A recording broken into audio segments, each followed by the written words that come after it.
Bonjour à tous, je suis absolument ravie de vous retrouver pour une nouvelle interview. Aujourd'hui, mon invité est Ingrid Leroy. Ingrid, eh bien, bonjour à toi et merci de ta présence. Bonjour Isabelle, bonjour à tous. Ingrid, tu es praticienne en relations d'aide, tu es lectrice akashique, tu es aussi médium, tu organises des ateliers. Ingrid, on s'était déjà rencontrés en mai 24. On avait fait une très belle interview sur ton expérience de mort imminente. On avait aussi parlé de l'importance d'être, n'est-ce pas? Ouais. Et après cette interview, tu as eu beaucoup de gens qui t'ont contacté et il s'est avéré qu'il était important de faire une autre vidéo pour apporter des explications sur les annales akashiques. Et donc aujourd'hui, va vraiment se concentrer là-dessus. Mm. Oui, effectivement, après la première vidéo sur l'EMI qu'on a faite ensemble, beaucoup de personnes sont venues à moi en me disant que, alors ils étaient très intéressés ou impressionnés par les EMI, mais au-delà de ça, quand on a abordé les états d'être qui m'étaient venus moi par les archives akashiques, ils avaient besoin d'informations sur les archives parce que beaucoup ont pris des rendez-vous mais ne sachant pas très bien ce qu'étaient que les archives. Ils avaient fait quelques recherches, mais ils ne savaient pas trop. Donc, d'où est venue l'idée d'aller peut-être expliquer d'où venait ou quel était cet état, cet endroit où on peut se trouver et avoir des informations du plan de l'âme et de l'intérieur des personnes, en fait. C'est ça. Donc Ingrid, on va commencer, si tu es d'accord, par décrire avec des mots simples que les gens vont comprendre, de décrire ce que c'est que les archives akashiques. Ouais. Alors, donc c'est un plan que, alors pour ma part, que j'ai touché suite à l'expérience de mort imminente. J'en ai pas eu conscience tout de suite parce que je ne savais pas du tout ce que c'était. C'est un champ d'information où on y trouve en se connectant les informations de notre vie. C'est comme un disque dur où tout est enregistré, c'est-à-dire les pensées, les intentions, les paroles, nos actions, tout est enregistré sur le plan, enfin sur cette incarnation-ci et les précédentes aussi, sur les autres lignes de temps, les autres vies qu'on a pu vivre, tout est enregistré. Donc c'est un champ où lorsqu'on y accède, on sent l'amour qui s'en dégage. Parce que parfois on me dit, mais comment tu sais que c'est ça? Dans ces endroits-là, bah, on sait, on le sent, tout est vibration. Donc les vibrations qui sont émises me font sentir ou savoir que je suis sur ce plan-là. C'est un plan complètement différent que celui des défunts, par exemple. Les vibrations ne sont pas du tout les mêmes par les D'accord. messages que je vais recevoir, la manière dont ils vont me les donner. On se sent vraiment toujours en amour dedans.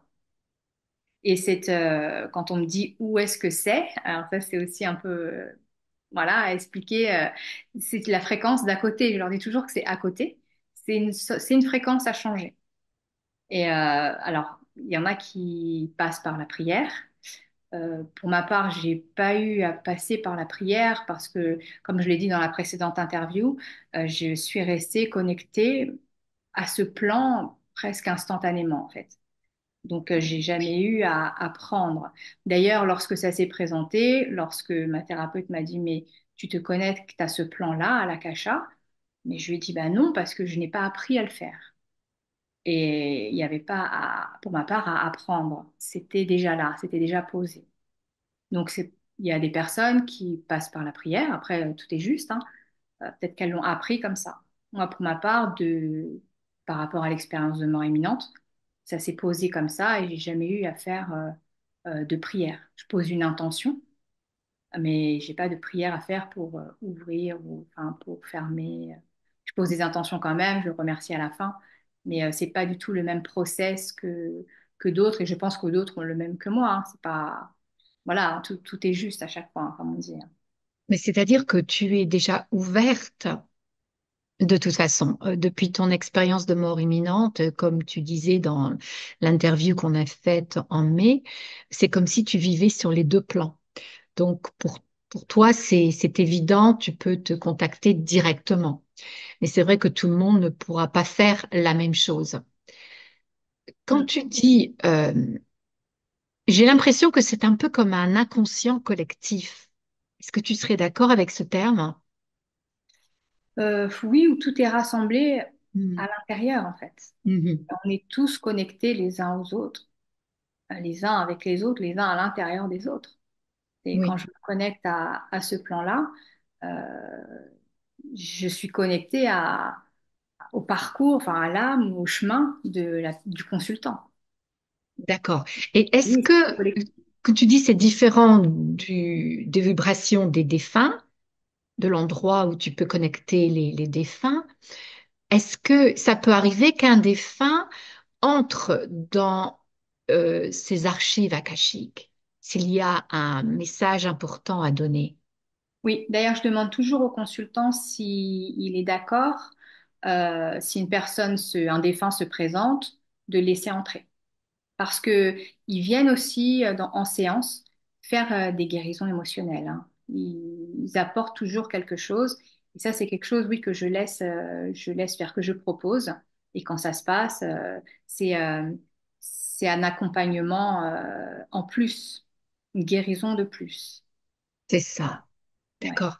Et quand tu parlais de la ligne du temps, Ingrid, est-ce que on parle puisqu'on puisqu'on part du principe que c'est un endroit où tout ce qui a déjà été fait est là, tout ce qui a déjà été dit, pensé, etc. Est-ce qu'on peut aussi parler du présent et du futur qui est incorporé dans cet endroit?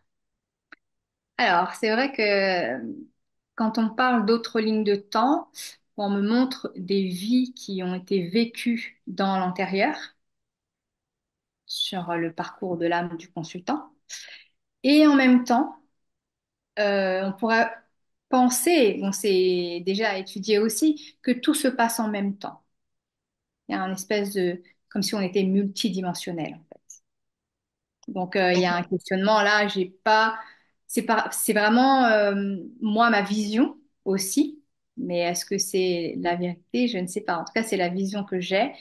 On me le montre étant des vies antérieures. Mais en même temps, ça pourrait être vécu presque simultanément.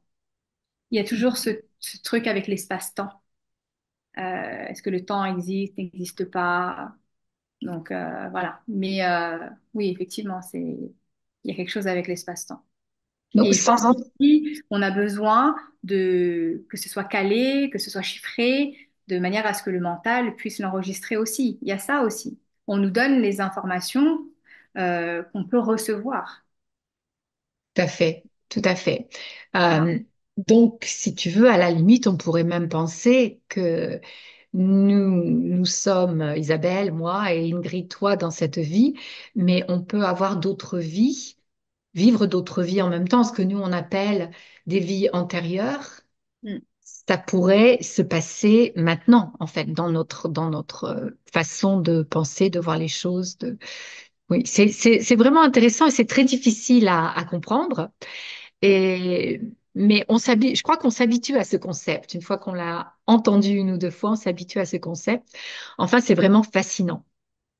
Est-ce qu'il y a autre chose à décrire par rapport à cet endroit avant qu'on passe, parce que ma deuxième question, c'était comment y accéder. Et après, on va passer, par exemple, à quel genre d'informations tu peux avoir pour les gens qui Mhm. te connectent avec toi. Tu vois là par rapport à l'espace-temps dont on parle, Mm. il me demande là de parler alors pas parler du futur parce que quand je fais une lecture akashique, je ne prédis pas l'avenir.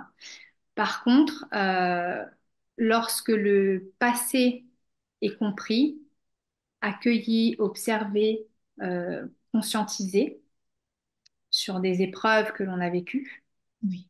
le futur peut changer. Ah oui, tout à fait. Oui, Si on oui. change en comprenant des événements qui se sont passés avec une plus juste grille de lecture. Dans le présent, nos pensées changeront, donc nos actions aussi. Le futur potentiel sera différent aussi. Ça. Wow. Et Un ça, je peu, pense que c'est important de le dire, ouais.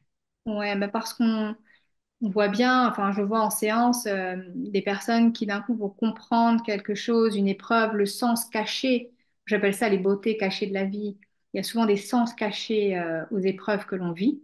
Et quand on les comprend, grâce bah, aux informations que nous donnent les maîtres d'Akasha, euh, il se passe quelque chose. Donc, forcément, le futur va être différent. Tout passe par des prises de conscience, Oui, un alignement qui se fait et le présent déjà à l'instant T, les gens sentent qu'il se passe quelque chose à l'intérieur d'eux. Il y a un mouvement, il y a quelque chose qui bouge oui, et qui amène vers un futur différent. oui. Donc ça devient beaucoup plus fluide, positif, dans nos têtes. C'est ça, parce que s'il y a à se dégager des croyances, des peurs, le but, là, dans ce que je pratique, en tout cas, c'est vraiment d'aller voir les peurs, les croyances limitantes qui bloquent, en fait, les consultants. Quand on lève ça, ça laisse place à autre chose. Et plus on transmute nos émotions, nos pensées, on va vers autre chose. Et on laisse la place à autre chose. En fait, c'est comme si on avançait spirituellement en faisant ce genre de travail. Oui, tout à fait. Mhm. On grandit en quelque sorte. Oui, c'est vraiment un chemin d'évolution, hein. C'est ce que j'explique Oui. aux personnes qui viennent me consulter. Il y a vraiment cette envie d'évoluer, de grandir, Mhm. euh, d'avancer, mais en soi. Tout ça, c'est vraiment un travail d'intériorité. Oui. Et en avançant à l'intérieur de soi, on embellit nos vies finalement. C'est ça. Il y a vraiment Mhm. quelque chose je dirais de magique un peu, Oui, mais après, ce sont nos âmes qui agissent hein, à travers tout ça. oui, C'est vraiment l'envie de grandir en soi. c'est ça. Mm. Et vraiment, je peux en témoigner parce que j'ai eu une séance avec toi, et je dois dire que ça m'a vraiment touchée au plus profond de moi-même. Et il y avait beaucoup de choses, si tu te souviens, qui étaient inconscientes, surtout par rapport au cœur. J'avais Mhm. mentalisé, mais j'avais pas vraiment travaillé sur ce sujet avec le cœur. Et Ouais. c'est vraiment à ce moment-là où j'ai compris qu'il fallait que ça passe par le cœur pour pouvoir avancer et laisser derrière moi. C'est pas une question de l'effacer ou quoi que ce soit, mais de laisser derrière moi quelque chose qui ne m'appartenait pas en fait, un peu comme on fait dans le transgénérationnel. D'accord. Mm. Mhm. Oui, il y a vraiment cette idée d'aller toucher, chercher cette voix du cœur. Parce qu'on se rend compte qu'on mentalise beaucoup. Tout est très rationnel et tout ça, ça nous rassure énormément. Et à un moment donné, en tout cas sur les archives, là où on me demande d'aller avec les personnes qui viennent me consulter, c'est aller retrouver l'amour en eux et reprendre ce chemin de la voix du cœur. Parce que la voix du cœur, c'est accueillir ce qu'on a fait, accueillir qui on a été à certains moments ou lors de certaines épreuves, ne pas juger. Mhm. Le jugement nous met dans le non-amour. Et le fait de ne pas juger permet l'accueil. Mhm. Et toucher à cet amour-là euh, tend à nous aimer un peu plus à chaque fois. Et donc, en accueillant, ça devient un peu plus facile de gérer ou même de Mm. laisser quelque chose de côté si ça ne nous appartient pas. Ça nous traverse en fait. C'est un peu ce... Qu'est-ce que Ben, à tu partir du dirais? moment où on ne juge pas, où on l'observe en fait, Mhm. on le voit, on l'observe, on le ressent et on l'accueille. Il y a de l'amour dedans quand on fait ça. Mhm. Donc, du coup, ça permet de transmuter les pensées qu'on pouvait Voilà, avoir de ça.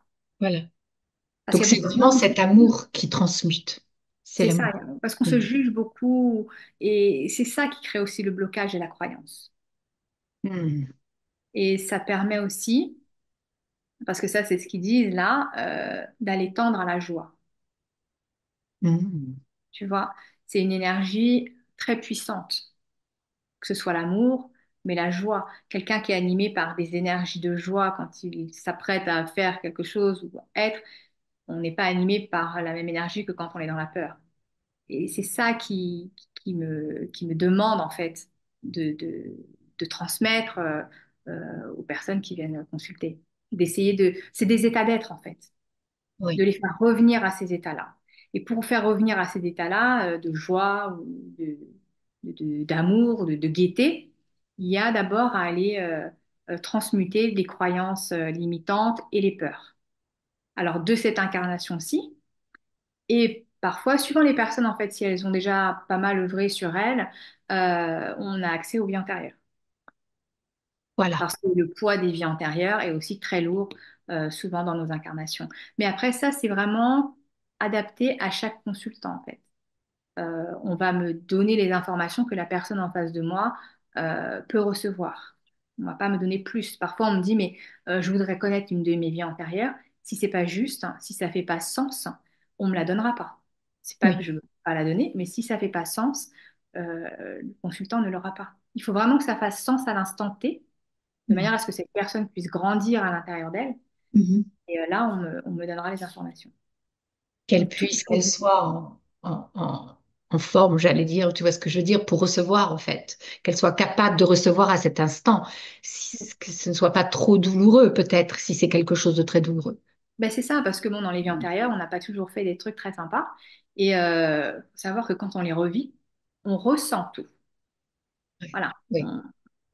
On ne fait pas que voir, mais on Mhm. ressent aussi à l'intérieur de Mhm. soi Mhm. l'état d'être dans lequel on était, donc toutes les émotions. Donc c'est très fort. Donc si on Mhm. n'est pas prêt, si on n'est pas stable à certains endroits, on ne me les donnera pas. Mhm. Vous voyez, tu vois, c'est pas, c'est très juste en fait. Tout est très juste, c'est très adapté. Mhm. Suivant le niveau de conscience des personnes aussi, on va me donner tel ou tel mot. Les mots sont bien précis aussi, très lourds de sens, et on va me donner les justes mots pour la personne. Souvent, on me dit, mais ces mots vraiment me touchent profondément. Mais ils savent, eux, quels mots donner pour que la personne soit touchée, pour que ça réveille en elle quelque chose, pour qu'une prise de conscience se fasse. Des fois, c'est très rapide, c'est avec quelques mots.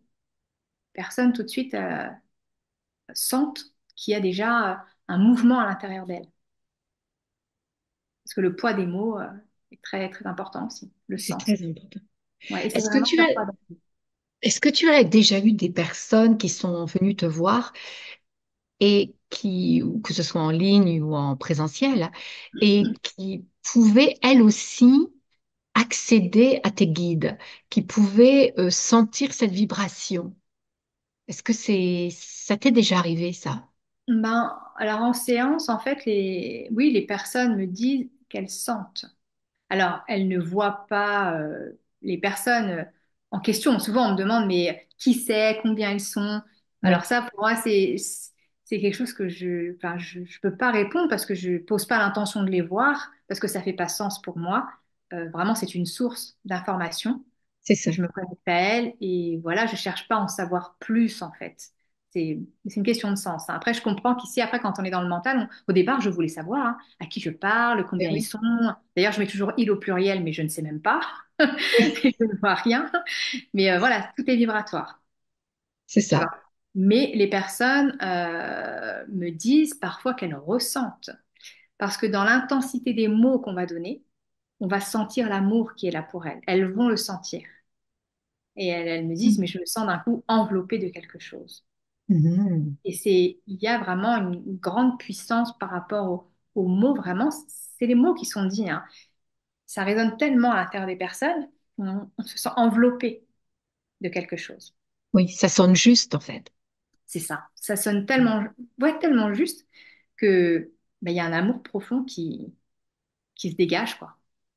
Et on se sent merveilleusement bien après tes sessions, tes Ouais. séances.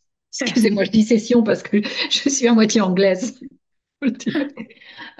Oui, alors en tout cas, c'est comme ça que je me suis sentie, moi. Euh, très, très en joie, je vais dire. Oui, oui, oui, oui. C'est comme si, tu vois, c'était un peu comme si c'était une renaissance, je vais dire, une occasion de renaître de soi-même. Ouais, ben, tu vois, là, ils me redisent encore, mais c'est la joie, en fait. C'est un état d'être qu'on perd bien souvent. On l'a dans l'enfance, et puis les épreuves font que les blessures apparaissent et font que tout ça se ferme. Bien Et sûr. là, dans ce qu'ils me disent, c'est vraiment accompagne les personnes à aller retrouver leur joie, Mhm. mais à l'intérieur d'eux. Non pas que cette joie soit procurée par des choses ou des personnes, mais que la joie soit vraiment à l'intérieur, qu'elles viennent de l'intérieur des personnes. Qu'ils soient joie, quoi, qu'ils ne prennent pas la joie de l'extérieur, vraiment que ça vibre à l'intérieur d'eux. Mhm. Et tu Mhm. vois, c'est en nettoyant, en transmutant les pensées, les croyances, en allant voir les épreuves vécues, un petit peu à les déblayer, tout ça, à les comprendre, mais les comprendre sur un autre plan. Parce qu'il y a ce qu'on va mentaliser ici, et il y a le plan de l'âme, et quand tu commences à évoquer le plan de l'âme, c'est complètement des informations qui vont être complètement différentes. Parce qu'en séance aussi, bon, moi je monte en vibration, mais j'amène aussi le consultant à monter de manière à ce qu'il ait une grille de lecture différente aussi. Quand on coupe le mental et qu'on commence à toucher ces énergies du cœur, euh, les explications qu'on va donner vont être comprises d'une autre manière. C'est pour ça qu'il y a vraiment un temps où la personne va être très calme. J'accompagne à vraiment couper son mental, à se relier au cœur. Et là, ce qui va être réceptionné va l'être différemment que si ça passait par le mental. Alors, est-ce que quelquefois, pour que ces gens soient dans cet état d'esprit, état de cœur, comment tu les amènes là, en fait? Ben, premièrement, quand je sens que quelqu'un est stressé, je lui dis tout de suite, là, je sens que vous êtes stressé, vous avez un peu peur, parce qu'on me le dit en fait. Je le sens dans mon corps, parce que mon corps va se figer. Et en même temps, les guides me le disent. Alors, il y a quelques mots à dire. Vraiment, ils me donnent les mots juste pour détendre la personne. Et ça va assez vite, en fait. Parce qu'il y a des gens qui ont beaucoup de résistance, euh, qui arrivent déjà presque avec un mur difficile à faire tomber. Et mais par des mots simples, ça descend tout doucement. Il y a la confiance aussi. Parce que bon, c'est vrai qu'il y a beaucoup de bouche à oreille des personnes qui viennent me consulter. Je pense qu'il y a beaucoup de confiance et puis bon, je les mets à l'aise le plus possible. Mais les mots qu'on va me donner, c'est vraiment le poids de ces mots, le sens qui vont faire vraiment baisser la tension chez ces personnes-là. Donc, la façon dont les mots vont vibrer, en fait, en cette personne. Oui, oui, Exactement. Et oui. les guides savent exactement quels mots employer pour telle ou telle personne. Mhm. Mhm. C'est absolument merveilleux. Alors, tu disais tout à l'heure, évidemment, il faut que la personne soit prête pour recevoir les informations. Donc, les informations sont filtrées par les guides, en fait, on va dire. Mais j'ai envie de te demander, est-ce qu'on peut tout dire? Ou est-ce qu'on peut tout demander? Par exemple, tout ce qui est par rapport aux maladies, tout ce qui est par rapport, je sais pas, à quelqu'un peut-être euh, curieux ou curieuse et demander, ah ben écoutez, je me demande si j'ai choisi ma date de naissance ou je me demande à quel âge je vais mourir. Enfin, c'est un peu extrême, mais tu vois ce que je veux dire, hein. Il y a des Ouais. gens qui sont curieux comme ça, qui veulent savoir. Est-ce que les guides sont d'accord pour certaines personnes à donner ces informations? Alors déjà en séance, pour mes séances, les gens ne viennent pas avec des questions. Je laisse vraiment les guides faire. Mhm. Parce que des fois, les personnes vont arriver D'accord. avec des problématiques ou ça peut être égotique ou enfin bon, ça ne fait pas sens en tout cas pour les guides. Donc je dis toujours, moi-même je ne sais pas de quoi ce qu'on va aborder, mais je les laisse faire.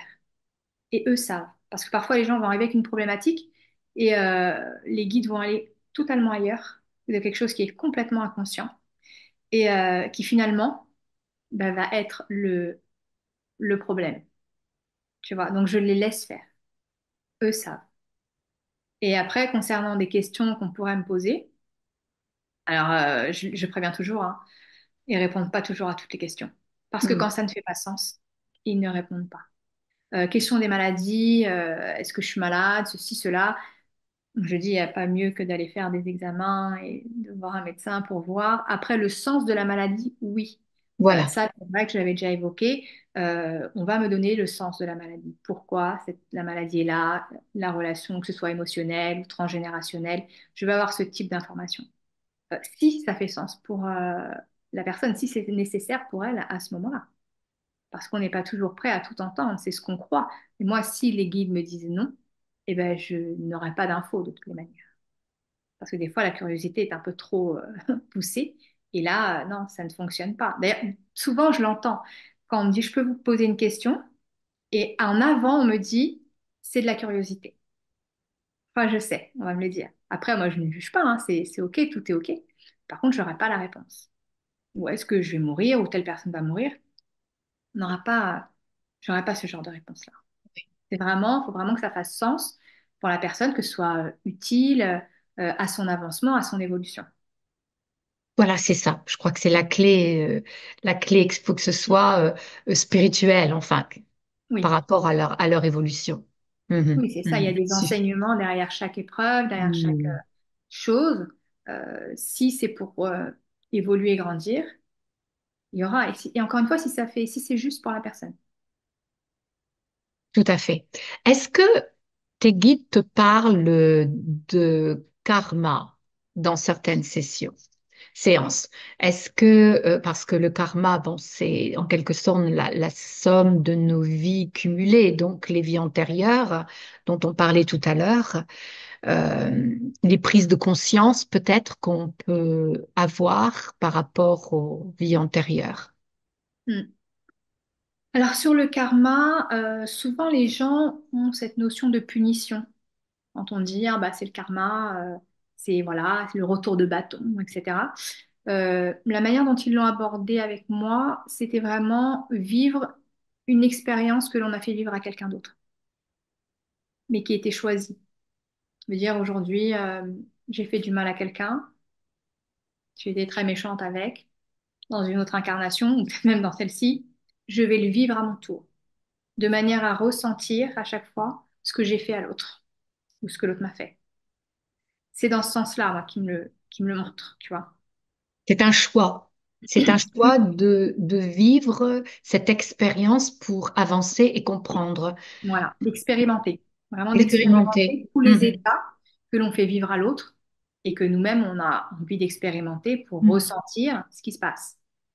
Et c'est Voilà. quelque chose qu'on a probablement donné notre accord pour vivre avant de venir nous réincarner. Oui, de ce qui me... Alors oui, en tout cas de ce que moi je peux entendre après, hein, je ne sais pas pour d'autres, mais il y a ce choix de vivre ou d'expérimenter plutôt telle ou telle blessure. Quand on parle des blessures d'abandon, de trahison, on l'a décidé avant d'expérimenter ça. Et quand on prend conscience de ça, je trouve que ça allège un peu. Parce que Oui, du coup, on prend une part de responsabilité, parce qu'on a tendance à accuser beaucoup les autres, il me fait vivre ça, et c'est lui, enfin, on voit toujours la faute chez l'autre. Et quand on prend conscience de ça, on se dit, ah bah ok, en fait, je suis trahi, mais quelque part, mon âme a demandé à expérimenter cette trahison. Donc, on voit après un peu plus les jeux de chacun pour nous faire expérimenter ça. On voit parfois avec des parents un peu, on a des conflits, etc. Quelle blessure nous fait jouer tel ou tel parent, ou ami ou frère ou sœur. Et quand on remarque ça, on se dit, en prenant un peu de hauteur, ah bah, il me fait expérimenter ce que j'ai demandé. c'est ça. Donc, on en veut moins à l'autre quand on se rend compte que c'était notre choix. Après, c'est pas facile, hein. Des fois, les gens me disent, non, mais comment on fait, comment on fait? C'est, c'est vrai que c'est du travail de, de prise de conscience. Oui, Ouais. ça aide vraiment à pouvoir être dans le non-jugement et à supporter ce qu'on subit finalement un peu mieux. Mais il y a beaucoup de choses qui sont tellement horribles Ouais. dans nos vies aujourd'hui, dans le monde, etc., euh, quand on pense aux incestes, quand on pense aux violences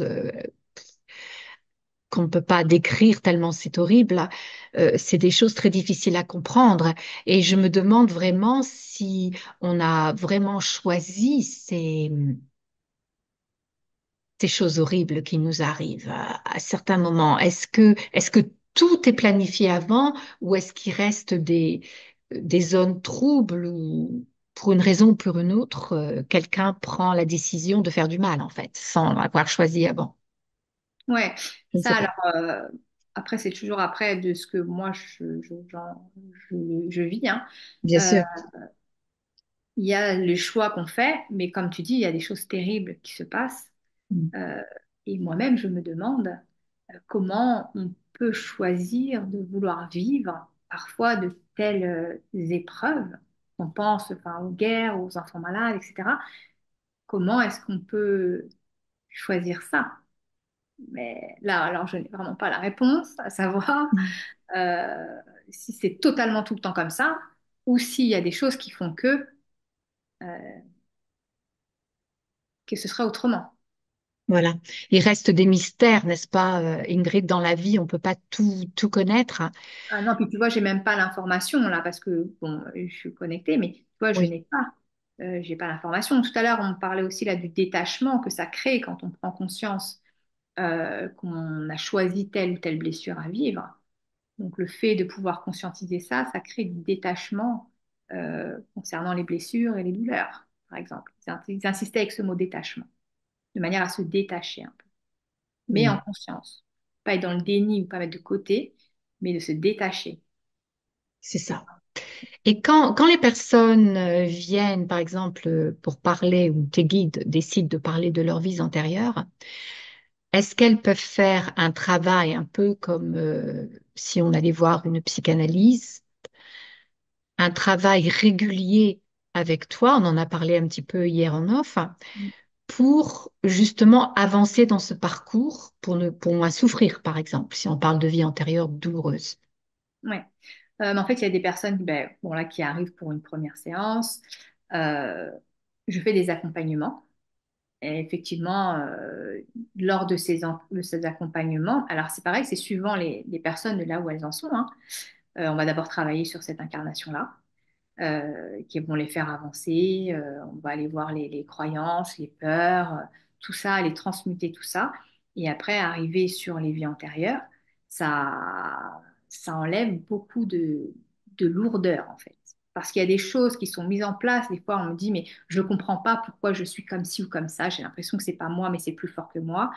Et là, ben, en général, c'est une vie antérieure qui a encore un poids. Mm. Et là, on peut aller travailler dessus.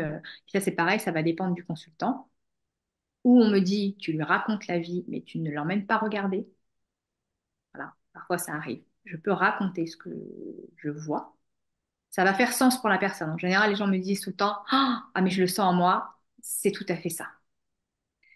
Et d'autres personnes qui ont l'habitude, par exemple, de méditer ou de déjà faire ce genre de séance, je vais pouvoir les emmener en état modifié de conscience à aller regarder, à aller revivre.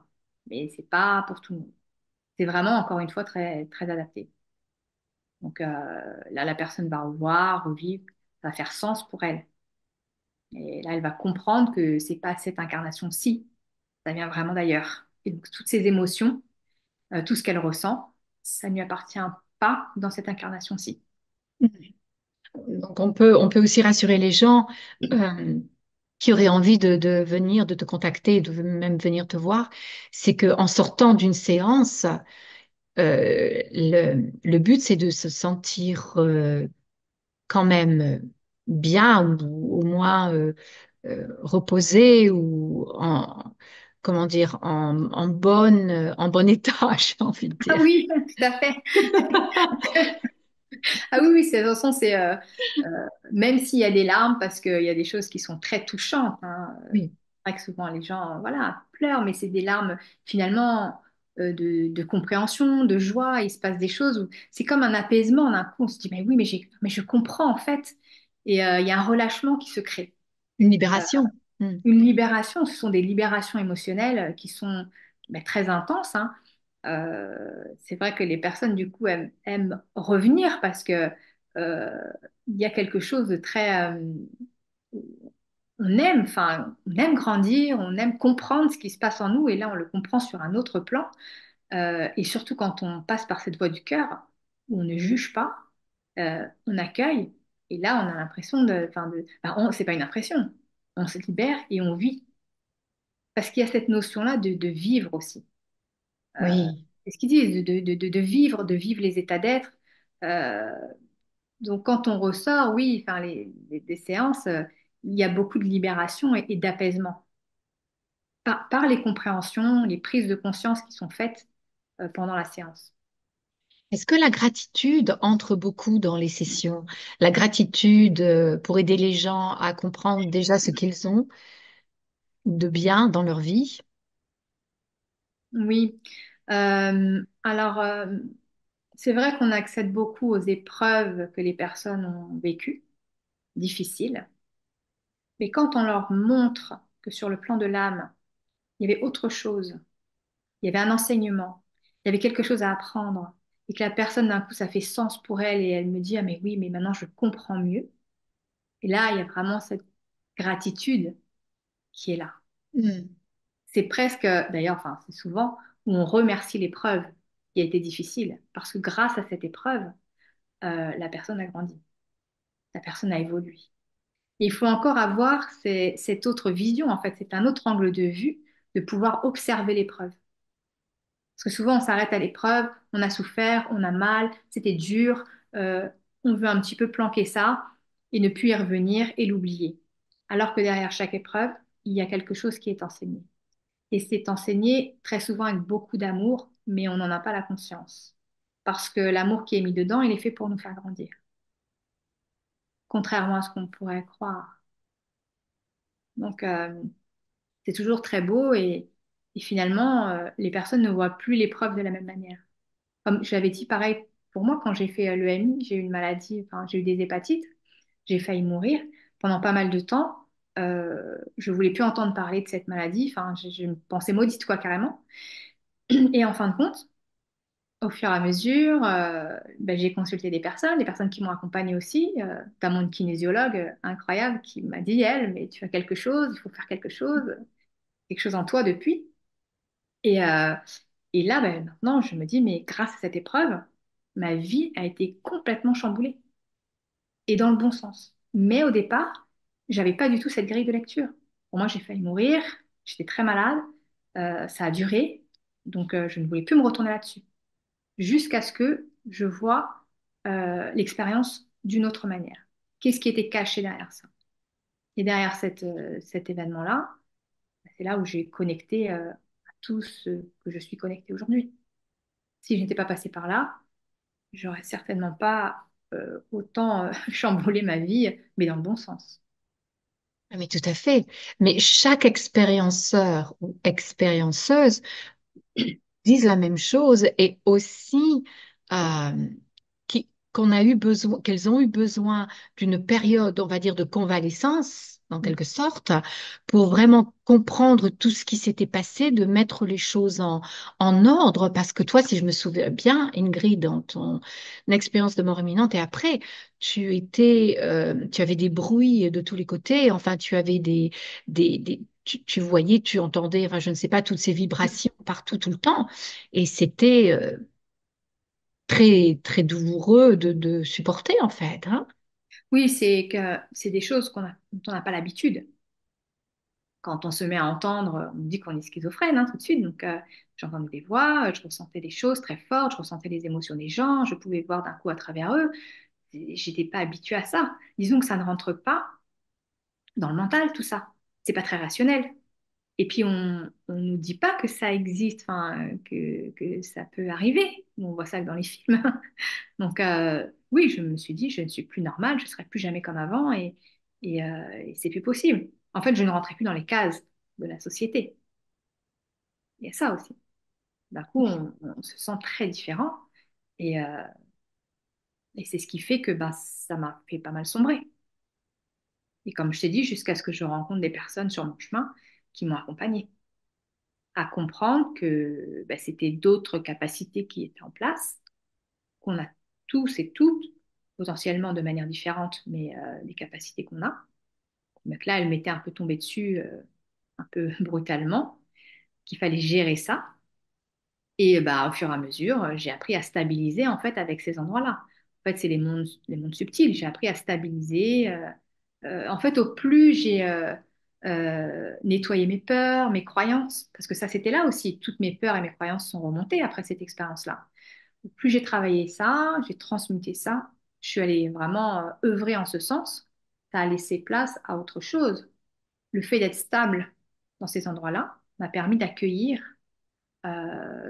toutes ces informations du monde, des mondes subtils. Et de devenir la merveilleuse personne que tu es aujourd'hui, à aider tant de gens. Euh, Franchement, c'est ça qui est important aussi, hein, que tu as pu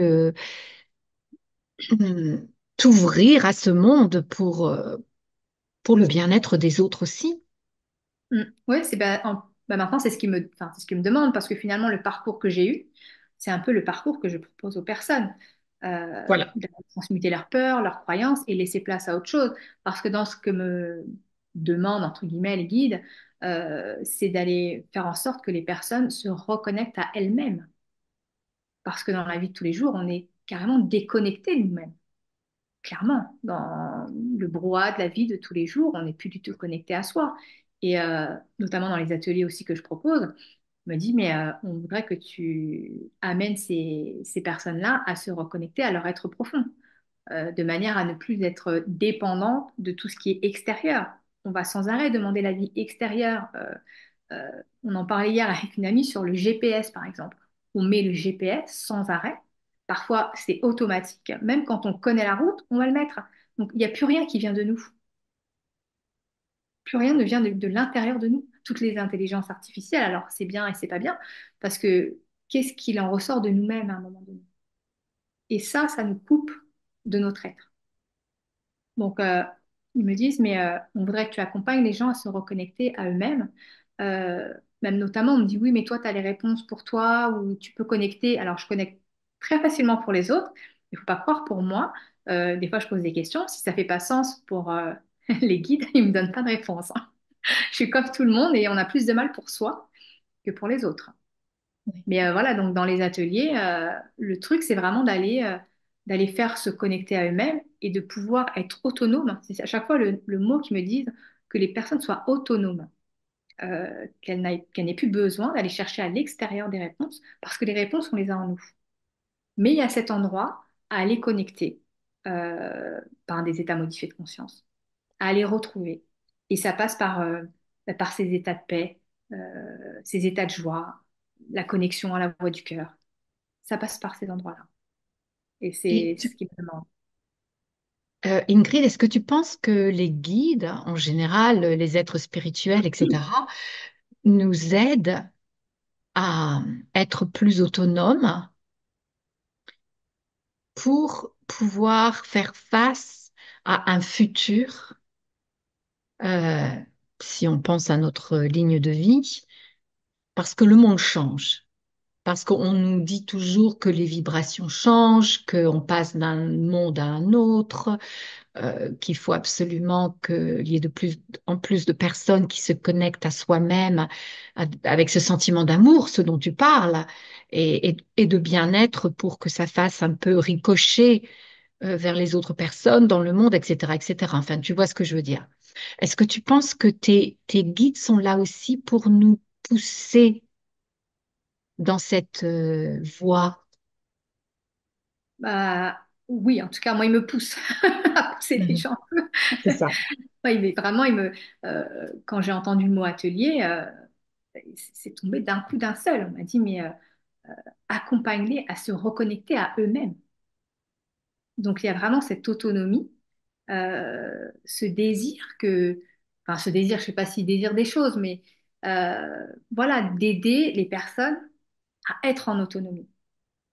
Et surtout, avant d'être en autonomie, c'est un peu de se délester des peurs, de toutes les peurs bah, dont on est entouré, hein.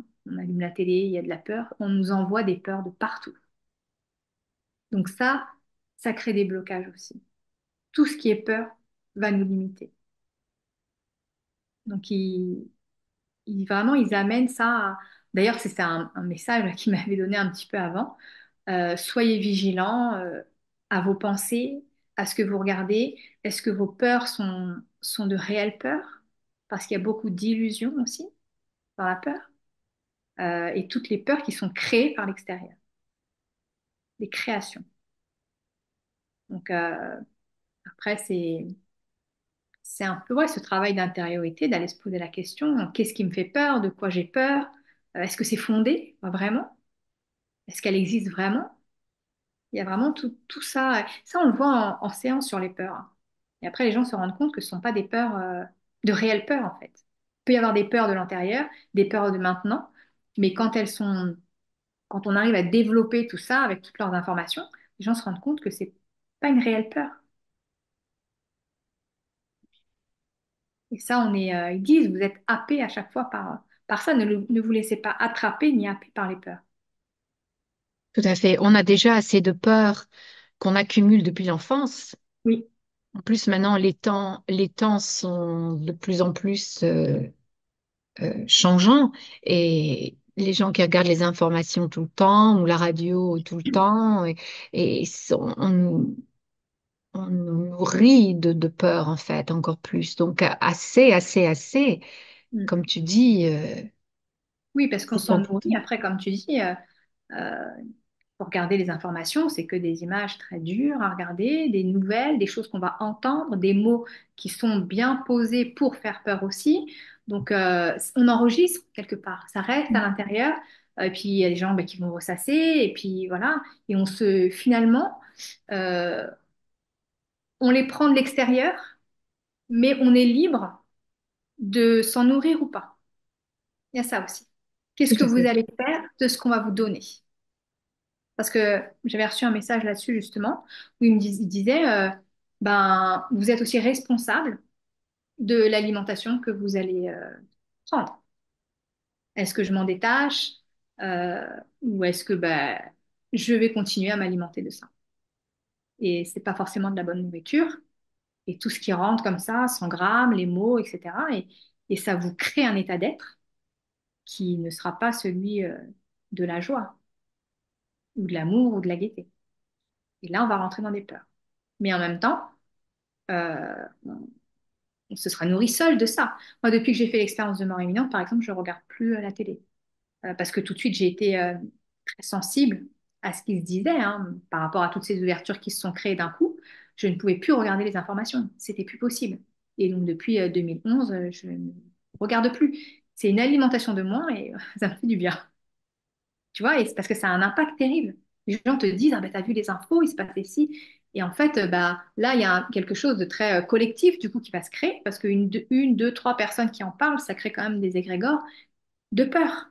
Donc, si chacun, à chaque fois, s'alimente comme ça, c'est vrai que c'est pas facile, parce qu'on est dedans. Et ne pas regarder la télé, ben, on nous montre un peu du doigt, ben, comme quoi on est déconnecté du monde. Mais enfin, moi, personnellement, je ne veux pas me connecter à ça. Ou alors, quand je prends de l'information, c'est une information qui est choisie, mais je ne veux pas laisser un écran m'envoyer des images que je ne peux pas réceptionner en fait. Mais après, Oui, c'est ma façon, ça s'est mis en place comme ça parce que j'étais très sensible d'un coup, quoi.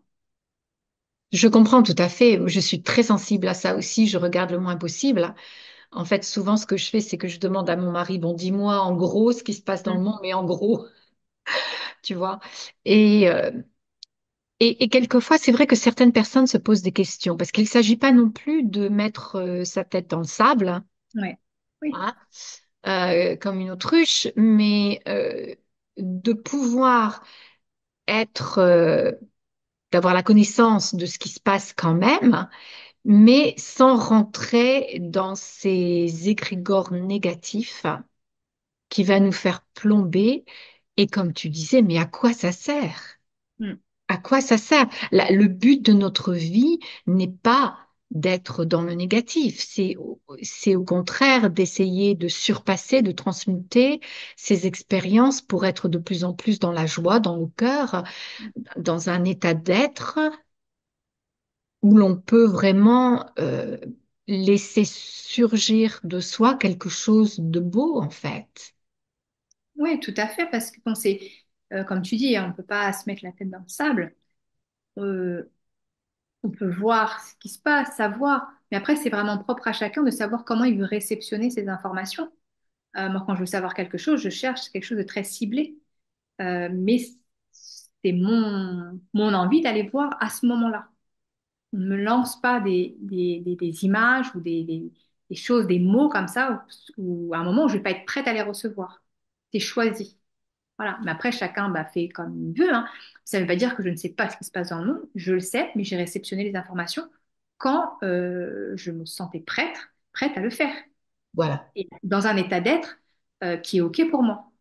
Si je suis dans un moment où j'ai peur, où je suis pas bien, je vais pas aller chercher des informations sur des guerres ou sur des trucs difficiles qui se passent. Après, ça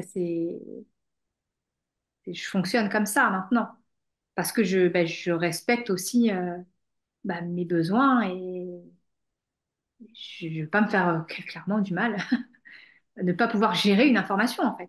C'est ça, ne pas pouvoir la gérer. C'est Mais ça important. ne veut pas dire que ça n'intéresse pas, on n'est pas concerné par ce qui se passe dans le monde, pas du tout. Mais c'est vraiment le moment de réceptionner cette information. Tout à fait. En parlant d'information, Ingrid, j'aimerais bien savoir, par rapport à ce qui se passe dans le monde, est-ce que tes guides auraient quelque chose de positif, un message peut-être à nous donner ou une information à nous donner, dans le sens où on peut rester vraiment dans notre bien-être, mais de pouvoir supporter certaines choses peut-être, ou, enfin, je sais pas. Est-ce qu'ils ont un message important à donner à ceux qui nous écoutent? Mm. Bah, c'est comme il disait tout à l'heure, et ils y viennent à chaque fois, c'est sur les peurs. Mhm. Euh, Ils disent allez voir vos peurs, allez travailler vos propres peurs à vous, de manière à ne pas euh, être impacté de ce qui se passe de plus à l'extérieur. Parce que ça rajoute en fait. On a nos peurs, nos croyances, tout ce qui se passe autour nous impacte. Donc de manière à stabiliser ces endroits-là, et tu vois, c'est ce que je disais tout à l'heure, de manière à pouvoir les réceptionner d'une autre manière. Mais voilà, ils disent encore, ne vous laissez pas attraper, happer par les peurs extérieures. Ça, tout, ça existe. Voilà, les choses dans le monde compliquées sont là, mais vraiment travailler sur vos peurs. Sur les peurs, ils disent, et sur le détachement. Et ça ne veut pas dire ne pas être en amour pour qui que ce soit, hein. C'est vraiment pas le sujet, hein. C'est vraiment, voilà, aller travailler sur vos peurs. Parce que beaucoup, ils disent, sont illusoires. Et plus on va faire ça, plus va se cultiver ces états d'être de joie. Et en cultivant ces états d'être de joie, tout ce qui vient du cœur de cet endroit-là euh, va faire des pensées différentes et des actions différentes. Il y a vraiment tu vois, ce truc, à aller dire, d'être habité par une autre énergie.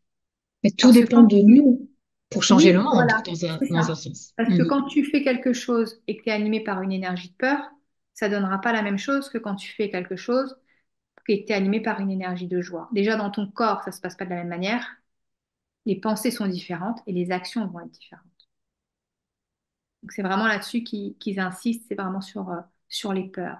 Allez voir vos peurs, allez observer vos peurs, quelles qu'elles soient, ne les jugez pas, accueillez-les, mais vraiment allez jeter un œil dessus pour voir de quoi elles vous parlent. Parce que ils disent que la plupart des gens sont, enfin, on est, hein, je suis dedans aussi, hein, on a tous des peurs. Et c'est ce qui bloque, vraiment, qui empêche d'avancer. Donc voilà, là, ils invitent vraiment à aller, que chacun puisse aller œuvrer en ce sens. Parce que quand on va dans ce sens-là, parce qu'il y en a, ils me disent, oui, mais comment on fait pour la voie du cœur, être dans Oui. l'amour, etc. Donc là, ils me montrent un peu un schéma. Déjà, tournez-vous vers vos peurs, allez voir ce qui vous fait peur, euh, allez décortiquer ça. Et après, Une fois que vous aurez fait ça, ça va vous mener à autre chose, notamment la voix du cœur, la joie en fait. Mais déjà, il y a à aller se poser devant ça. Mhm. Mm. D'accord. C'est vraiment le message le plus important, je pense, en ce moment. En tout cas, à l'instant T. Là, c'est ce À qui l'instant T. Ouais, là, Oui, tout de suite, c'est ce qu'ils me disent, c'est les peurs, parce qu'ils ben, ils disent que le monde, voilà, le monde a peur, le monde va mal, mais le monde a peur. tout à Voilà. fait.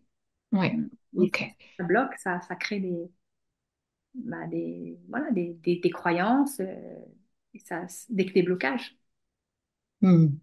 Et à part la peur, est-ce qu'il y a autre chose que tes guides aimeraient nous communiquer?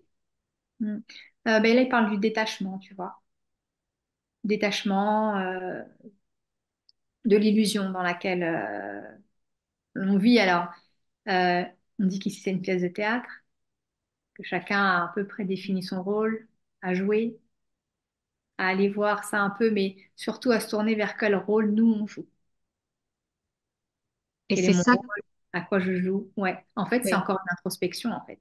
C'est vraiment aller voir euh, quelles sont nos blessures, qu'est-ce qui nous anime, qu'est-ce qu'on est venu jouer comme rôle ici.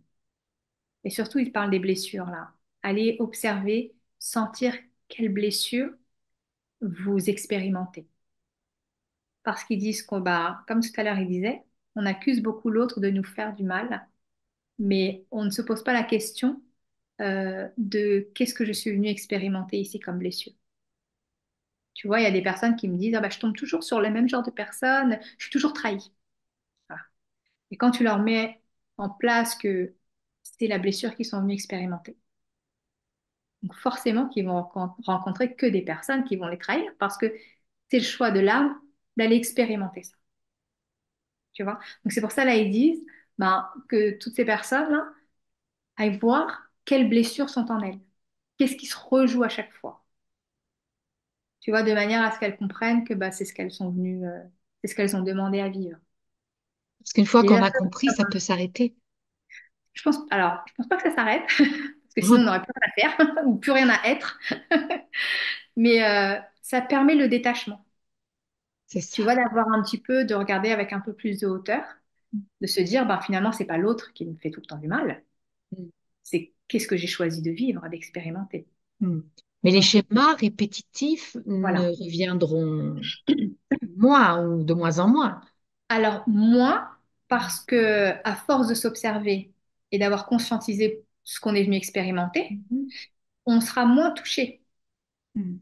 On se Mhm. dira, moi ça m'est déjà arrivé, hein, sur une blessure d'abandon, ah bah tiens, il me fait vivre l'abandon. Oui, mais alors ok, mais c'est ce que je suis venue expérimenter. Donc finalement, lui joue très bien Mm. son rôle, ou elle joue très Oui. bien son rôle vis-à-vis de moi. Elle me Mhm. fait vraiment vivre ce que je suis venue expérimenter.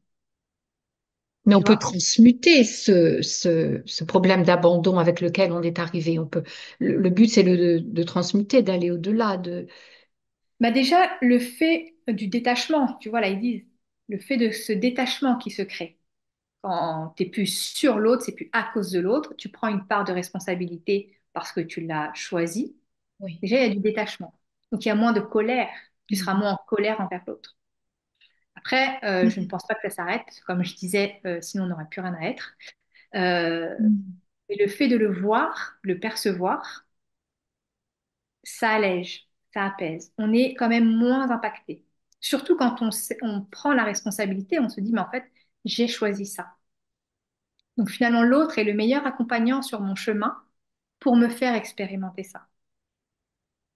On en Mhm. arrive souvent, on dit hein, que nos meilleurs ennemis sont nos meilleurs amis, parce que ce Oui. sont eux qui nous font expérimenter ce qu'on a demandé en plus. Donc Oui. sur le plan de l'âme, à chaque fois, ils disent, mais tu sais, en fait, ce parent défaillant ou ce frère ou cette sœur met beaucoup d'amour sur le plan de l'âme pour te faire souffrir un peu autant, de manière à ce que tu expérimentes ce que toi, tu as demandé. Mhm. Et là, d'un coup, quand on dit ça, ben, il y a quelque chose qui se lâche parce qu'on se dit, mais en fait, ben, si je prends la responsabilité de ça, c'est moi qui l'ai demandé et l'autre a accepté de me faire vivre mon expérience.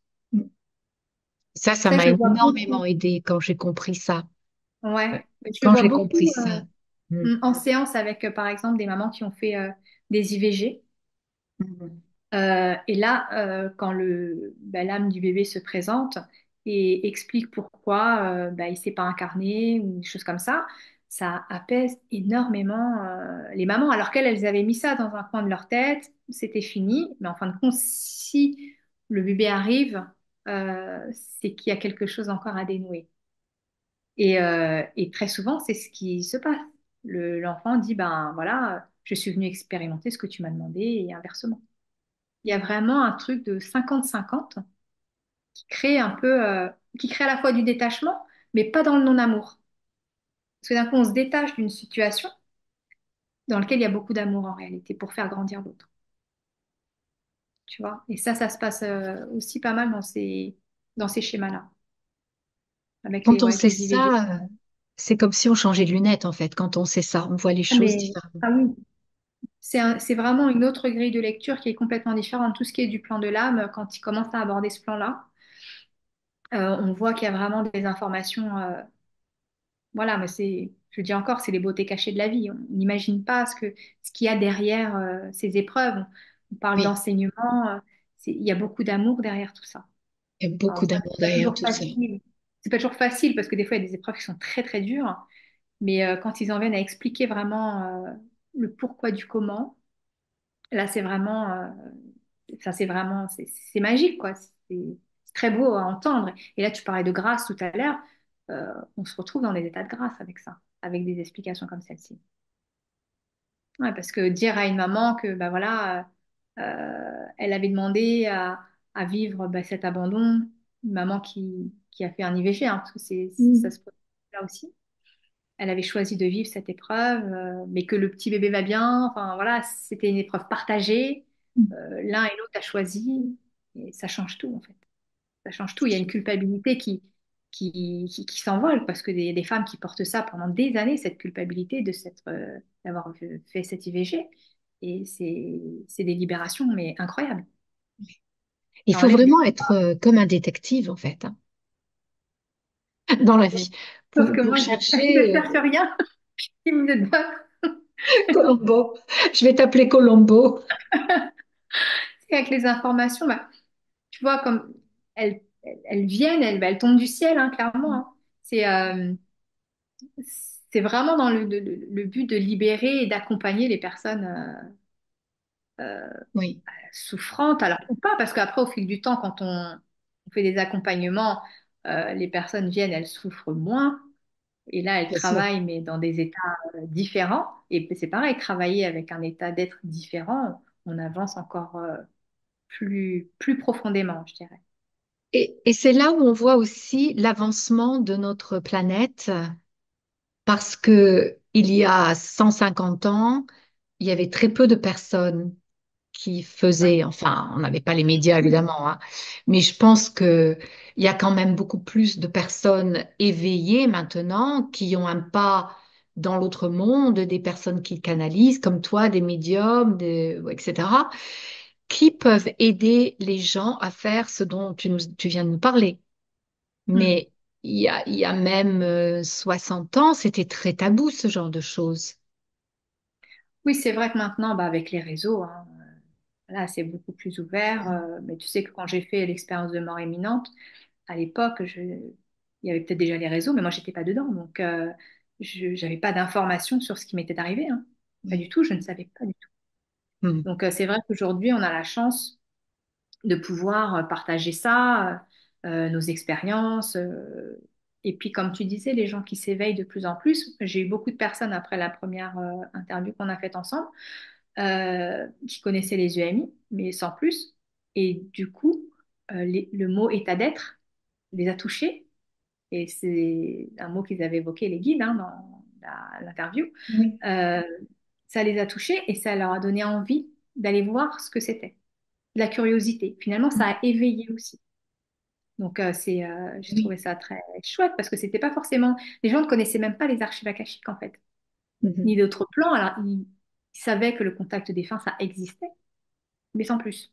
Voilà, il n'y avait pas de connaissances plus que ça sur le monde spirituel. Et c'est OK parce que du coup, ça permet à des personnes de s'ouvrir à ça. Et Oui, finalement, on l'a tous en nous. Voilà, bien sûr. il y a quelque chose Et de très profond. on commence notre voyage, notre parcours spirituel quelque part, en fait. Hein, Oui, c'est oui, ça. oui. Donc, il y a beaucoup de gens qui ont regardé cette vidéo et qui étaient peut-être au début de cette expérience spirituelle, au début de ce parcours, ou juste une petite curiosité qui va ouvrir une porte après une autre, etc. Euh, Oui, tout à fait. Ouais, ouais, c'est ça. C'est Père et m'ont dit, hein, oh, bah, je me suis dit, ah, bah, je vais l'appeler ou bah, ça me plaît bien. Enfin, il y avait quelque chose qui a fait sens pour eux, en fait. oui, Et c'est un début d'éveil, enfin, moi, pour eux, un début d'éveil, oui, de découverte du monde spirituel. Après, il y a beaucoup de gens qui me disent, ah, bah, j'ai fait des années de thérapie, mais c'était différent, etc. Bah, ok, puis après, peut-être qu'on passe à autre chose pour avoir d'autres informations. c'est ça. Et c'est comme ça qu'ils sont venus me consulter, ouais. Parce qu'on passe, Ressentez, oui, ressentez en vous ce qui est bon pour vous pour l'instant. Est-ce que c'est une thérapie? Est-ce que c'est de l'hypnose? Est-ce que c'est d'aller voir les annales akashiques? Voilà, etc. Il faut vraiment que ça résonne en nous. c'est ça. Oui, Mhm. vraiment. Parce que parfois, des fois, on me dit, oui, est-ce que je peux t'envoyer telle ou telle personne? Il faut que la personne le souhaite, en fait. Il faut qu'elle en ait Mhm. envie. Il faut que ça vienne d'elle. Parce Bien qu'une sûr, personne forcée, c'est quand même particulier. Enfin, on parle avec l'au-delà. Pas tout le monde est prêt à entendre ou y bien sûr. croire. Donc, forcer quelqu'un, c'est pas très. Enfin, ça fait pas très sens, en fait. Il faut Non. vraiment que la personne le sente de l'intérieur d'elle, qu'elle en ait envie. Le désir Oui. de le faire et pour elle, surtout. Qu'elle Et sente en elle l'envie de grandir. oui. Et si en plus ça doit nous trouver, ça va nous trouver parce que on disait en off que certaines personnes euh, qui cherchaient des informations sur Marie-Antoinette sont tombées sur Mhm. notre vidéo de ton expérience de mort imminente. Et je réfléchissais à ça hier, je me suis dit, ben, il n'y a pas de coïncidence, hein, franchement. Je pense que si quelqu'un doit voir ou comprendre ou apprendre, eh bien, il y aura quelque chose qui va se mettre sur leur chemin. Et voilà, cette vidéo leur est apparue. Enfin, Ouais, c'est moi, c'est ça. l'explication que je donne. Après ça,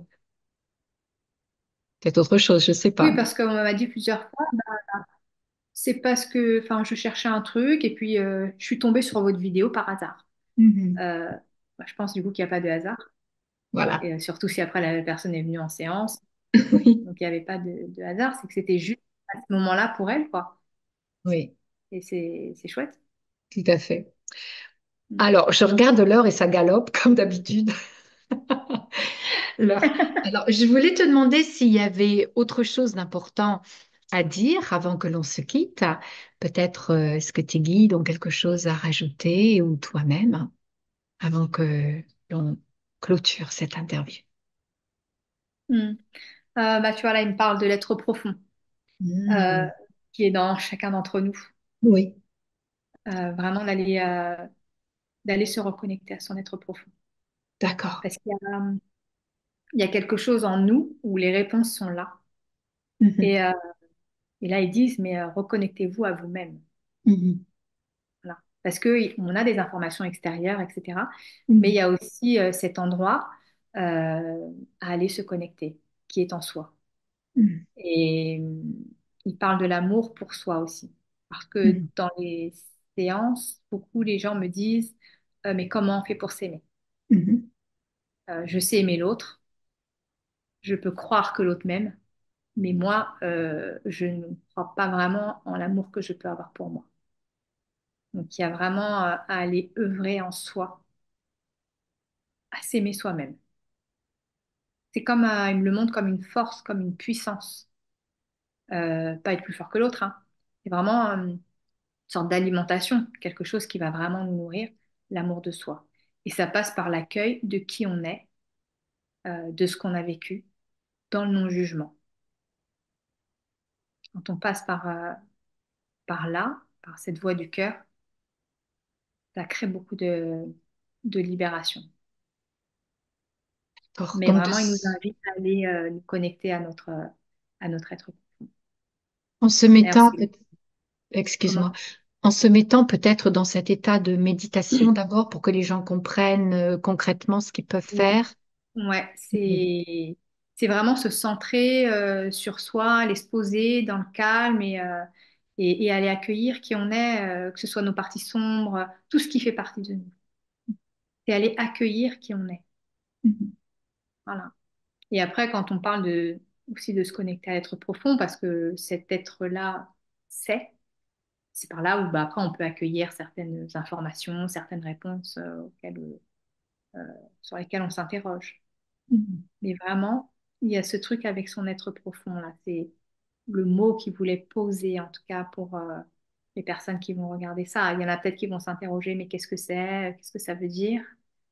C'est vraiment notre soi intérieur qui Oui. est rempli d'amour, mais auquel on ne se connecte pas.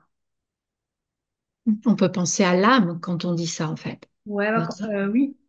Non, quand j'avais justement demandé, c'était le noyau de l'âme, on disait. Mais après, chacun peut avoir des mots différents pour ça. Après, les histoires de mots, c'est toujours chacun y place. Moi, c'est ce que j'ai entendu. Après, voilà, c'était vraiment le noyau de l'âme. Mhm. Et donc Voilà. de se placer peut-être, je ne sais pas ce qui me vient en tête, ce que je ferais moi, c'est de me placer dans le cœur et ou penser à notre âme qui est toujours, bien sûr, notre âme est toujours pure, hein, et de penser à des mots délicieux, confortables, des choses réassurantes en fait, pour déjà s'apaiser soi-même et puis après faire un travail d'accueil de ces choses-là. Ouais.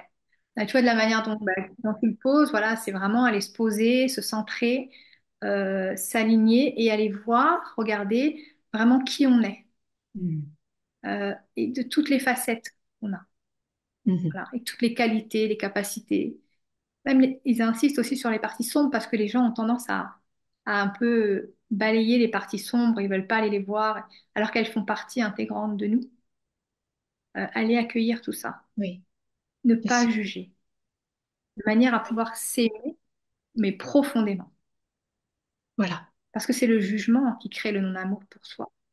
absolument. Voilà. Donc vraiment, voilà, c'est être profond. C'est C'est tout ce à qui fait ce me, qui est passé par la c'est tête. ce qui me demande là. Oui, Ouais. Mm. d'accord. Voilà. Merci Et puis on le Ingrid. sent quand c'est l'être profond, hein. Il y a quelque chose de très fort qui se passe en soi Mhm. quand on y est C'est vrai. connecté. Mhm. Ouais. Et, et on a cette confiance en nous qui ressurgit en fait quand on s'accepte et on commence à s'aimer beaucoup plus. Ça, c'est. Ouais. Bah, ça crée de la force, hein. Il y a une joie qui prend place, Mhm. c'est l'amour, c'est la joie, et tout ça, Mhm. c'est très intense et c'est très Mhm. puissant en réalité. Autant on peut être animé par des peurs, bah, ça va être très puissant aussi, mais quand on se connecte à l'inverse, à la joie ou à l'amour, c'est c'est décuplé ces forces-là. Mhm. Et c'est là où on commence à vraiment voir notre richesse intérieure et ce qu'il y a de plus beau en nous. C'est ça. Mhm. Mm. C'est ça. D'accord. Ben écoute, si tes guides sont d'accord, on Ouais. va les remercier d'abord pour cette séance Merci. Merci à toi, Isabelle. et te remercier toi aussi, Ingrid. J'ai l'impression d'avoir lu toute une Bible. Ce que tu me dis, ça touche tout, tout, tout, tout, tout. C'est super. Et je voulais encourager les gens, si ça vous intéresse, à aller revoir ou aller écouter pour la première fois l'expérience de mort imminente d'Ingrid, qui était en mai de cette année, 24, parce que on parlait aussi de cet état d'être et on a aussi évoqué les annales akashiques après avoir parlé de ton expérience de mort imminente. Mm. Voilà. Et puis, ben écoutez, je vous remercie tous, hein. Je dis toujours où que vous soyez dans le monde, surtout portez-vous bien. N'oubliez pas de liker cette vidéo si elle vous a plu et de vous inscrire. J'ai aussi ajouté, je me suis permise d'ajouter un petit lien PayPal si vous désirez soutenir la chaîne. Et puis, je vais donner à Ingrid maintenant le mot de la fin. Mm. Ben, merci Isabelle, merci de m'avoir permis de partager mon expérience des archives akashiques. J'espère que ça va aider et à Moi mieux aussi. comprendre surtout ce que sont que les archives, quel est cet endroit et ce que ça peut apporter dans la vie d'un consultant ou enfin, de personnes qui seraient intéressées Bien par sûr. ça. Il y avait vraiment, je pense, besoin d'éclairer là-dessus. Mhm. Et c'est pour ça qu'on fait ces émissions, c'est pour vous aider et tous ensemble grandir en fait. Mm. Ouais. Voilà. Ok. Ben écoutez, on vous Merci. embrasse tous. À très Merci. bientôt. Au Bye revoir. bye. Je vous remercie du fond du cœur pour l'intérêt que vous portez à ma chaîne. Je voulais vous dire que je suis aussi thérapeute en hypnose et en soins énergétiques Laoshi et Reiki. Je travaille en Angleterre, dans la ville de Bath, mais je peux aussi travailler en ligne par Zoom et ça marche très bien. Voilà, si vous avez envie de me contacter, si vous avez besoin d'aide, eh bien n'hésitez pas. Et je vous souhaite à tous et à toutes une excellente journée, une excellente soirée, où que vous soyez dans le monde. Bye.